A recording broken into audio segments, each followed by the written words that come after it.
கிளாந்தான் தானா மீராவில் உள்ள ஃபெல்டா கமஹாங் 1 பகுதியில் மாடு திருடர்களை தடுக்க முயன்ற 42 வயதான நபர் ஒருவர் முகத்தில் சுடப்பட்டு காயமடைந்துள்ளார்.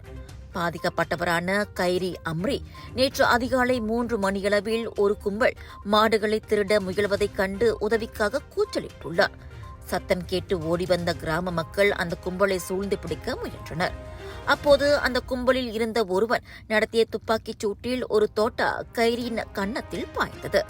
இதனைத் தொடர்ந்து 5 அல்லது 6 பேர் கொண்ட அந்த கும்பல் மோட்டார் சைக்கிள்களில் தப்பிச் சென்றது. அவர்கள் எல்லை தாண்டிய கடத்தல் கும்பலைச் சேர்ந்தவர்களாக இருக்கலாம் என சந்தேகிக்கப்படுகிறது.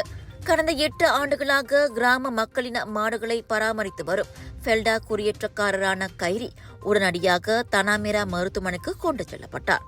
தற்போது அவரது உடல்நிலை சீராக இருப்பதை போலீஸ் உறுதிப்படுத்தியது. மலேசியா தாய்லாந்து எல்லை பகுதியில் செயல்படும் இந்த கடத்தல் கும்பலை தேடும் பணியில் போலீசார் தீவிரமாக ஈடுபட்டுள்ளனர். சமையலுக்கு நேரமில்லையா? இதோ செஃப் ஈஜி ப்ராடக்ட்ஸ். சைவமும் அசைவமும் சூடு செய்து சாப்பிட தயாரான வீட்டு சுவை. ரூம் டெம்பரேச்சரில் பாதுகாப்பாக வைக்கும் நம்பகமான உணவு. எந்த ரசாயனமும் இல்லை, எந்த பதப்படுத்தும் மருந்தும் இல்லை. ஷாப்பி, லசாடா, டிக்டாக் எங்களின் அதிகாரப்பூர்வ அகப்பக்கத்தில் இன்றை வாங்குங்கள். செஃப் ஈஜி ப்ராடக்ட்ஸ், வீட்டு சுவை உங்கள் ஓட்டத்தில்.